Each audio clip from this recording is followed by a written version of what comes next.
Zohran Mamdani কি আমেরিকার president হতে পারবেন? নিউইয়র্কের মেয়র নির্বাচনে বিরাট বিজয়ে ডেমোক্রেটিক রাজনৈতিক দলের সমর্থক সহ দেশের মুসলিম ও ওয়ার্কিং ক্লাস মানুষের কাছে ব্যাপক জনপ্রিয়তা পেয়েছেন জোহরান মামদানি।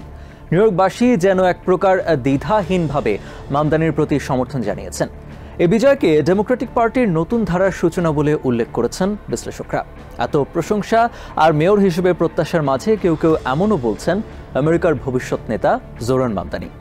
একই সঙ্গে কেউ কেউ আমেরিকার ভবিষ্যৎ প্রেসিডেন্ট হিসেবেও কল্পনা করছেন তাকে। কিন্তু আসলে কি তিনি পারবেন আমেরিকার প্রেসিডেন্ট হতে? আমেরিকার প্রেসিডেন্ট হতে কি কি শর্ত পূরণ করতে হয়? আমেরিকার প্রেসিডেন্ট নির্বাচনে অংশ নিতে হলে দুই ধরনের শর্ত পার হতে হয়, যার মধ্যে একটা অংশ সাংবিধানিক ও একটা অংশ অসাংবিধানিক কিন্তু রাজনৈতিক।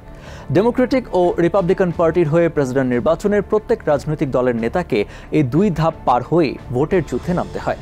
তবে রাজনৈতিক শর্তগুলোই সাধারণত দৃশ্যমান হয়, আর সেগুলো হলো বড় রাজনৈতিক দল যেমন রিপাবলিকান বা ডেমোক্রেটিক পার্টির মনোনয়ন, প্রাইমারি ইলেকশন বা পার্টি কনভেনশনের মাধ্যমে মনোনয়ন চূড়ান্ত প্রার্থিতা নিশ্চয়তা।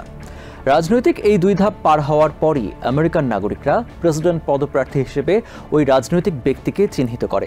প্রেসিডেন্ট ডোনাল্ড ট্রাম্প থেকে শুরু করে Barack Obama, George W Bush সবাই এই প্রাইমারি নির্বাচনে মনোনয়ন নিয়ে প্রেসিডেন্ট নির্বাচনে অংশ নিয়েছিলেন।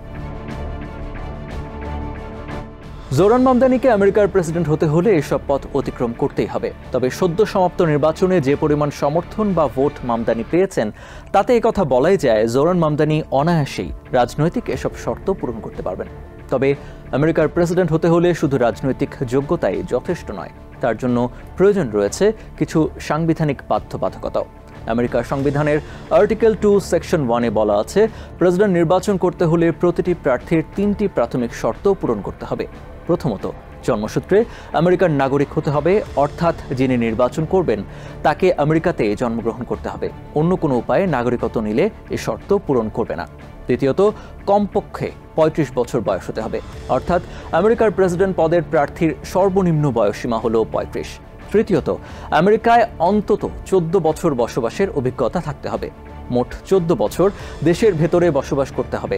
সাংবিধানিক 3টি শর্তের যে কোনো একটি পূরণে অযোগ্য হলে তিনি নির্বাচনেও অংশগ্রহণ করতে অযোগ্য বলে বিবেচিত হবেন।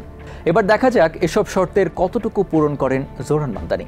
সাংবিধানিক প্রথম শর্ত, আমেরিকায় জন্মসূত্রে নাগরিকত্ব পূরণ করতে পারেন না নিউইয়র্কের নির্বাচিত মেয়র মামদানি, কারণ মামদানির জন্ম তার বাবার কর্মস্থল হিসেবে উগান্ডার কাম্পালায়।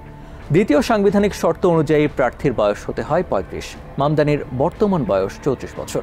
আগামী 4 বছর নিউইয়র্কের মেয়রের দায়িত্ব পালন শেষে তার বয়স হবে 38। ততদিনে প্রেসিডেন্ট নির্বাচনের প্রার্থী হবার যোগ্যতা হয়ে যাবে মামদানির। তৃতীয় শর্ত অনুযায়ী আমেরিকায় কমপক্ষে 14 বছর বসবাসের অভিজ্ঞতা থাকতে হবে, যে অভিজ্ঞতার দিক থেকেও এরই মধ্যে মামদানি প্রেসিডেন্ট পদে প্রার্থী হবার যোগ্য। কিন্তু সাংবিধানিক প্রথম শর্ত পূরণ না করায় দেশের প্রেসিডেন্ট নির্বাচনে অংশ নিতে পারবেন না জোহরান মামদানি।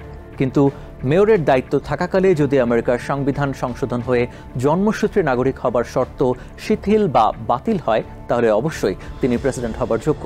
সেক্ষেত্রে কংগ্রেসের 2 চেম্বারের 3 ভাগের 2 ভাগ সমর্থন লাগবে। একই সাথে 2/3 স্টেটের সমর্থন পেতে হবে, যা খুবই জটিল বিষয়। নিউইয়র্ক থেকে সম্প্রচারিত TVN 24 টেলিভিশন বিশ্বজুড়ে বাঙালির কণ্ঠস্বর।